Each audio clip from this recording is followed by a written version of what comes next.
Welcome to S4 నేను మీ Ramya. Milky beauty Tamannaah Bhatia భారతీయ సినీ పరిశ్రమలో 2 దశాబ్దాలకి చేరువైన విజయవంతమైన ప్రయాణాన్ని కొనసాగిస్తుంది. తెలుగు, తమిళం, హిందీ భాషల్లో స్టార్ హీరోల సరసన నటించి ప్రత్యేక గుర్తింపు సంపాదించిన ఆమెకు బాహుబలిలో అవంతిక పాత్ర అంతర్జాతీయ స్థాయిలో ప్రశంసలు తీసుకొచ్చింది. అయితే ఆ చిత్రం తర్వాత అదే స్థాయిలో కెరీర్ని మలిచే భారీ విజయాన్ని అందుకోవాలనే ఆశ మాత్రం ఇంకా నెరవేరలేదు. ఇలాంటి సమయంలో తమన్నా నటించిన పాన్ ఇండియా ఫ్యాంటసీ అడ్వెంచర్ చిత్రం the Vvan force of the forest పై సినీ వర్గాల్లో ఆసక్తి నెలకొంది.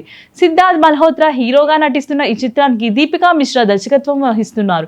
భారతీయ జానపద కథలు, పురాణాల స్ఫూర్తితో రూపొందిన ఈ విజువల్ ఎంటర్టైనర్ ప్రపంచవ్యాప్తంగా సెప్టెంబర్ 25న ప్రేక్షకుల ముందుకు రానుంది. ఇటీవల కాలంలో బాలీవుడ్ లో వరుసగా వెబ్ సిరీస్లు, విభిన్న పాత్రల్లో ప్రేక్షకులకు చేరువైన తమన్నా ఈ సినిమాతో మరోసారి స్టార్ హీరోయిన్ల జాబితాలో తన స్థానాన్ని మరింత బలపరచాలని భావిస్తోంది. ఇదే సమయంలో హీరో సిద్ధార్థ మల్హోత్రా కూడా ఈ చిత్రం కీలకంగా మారింది. ఇటీవల ఆయన నటించిన చిత్రాలు ఆశించిన స్థాయిలో విజయాలు సాధించకపోవడంతో ఈ భారీ ప్రాజెక్ట్ పై ఆయన కూడా పెద్ద ఆశలే పెట్టుకున్నారు. ది వివాన్ తో పాటు తమన్నా చేతిలో మరిన్ని ఆసక్తికరమైన ప్రాజెక్టులు ఉన్నాయి.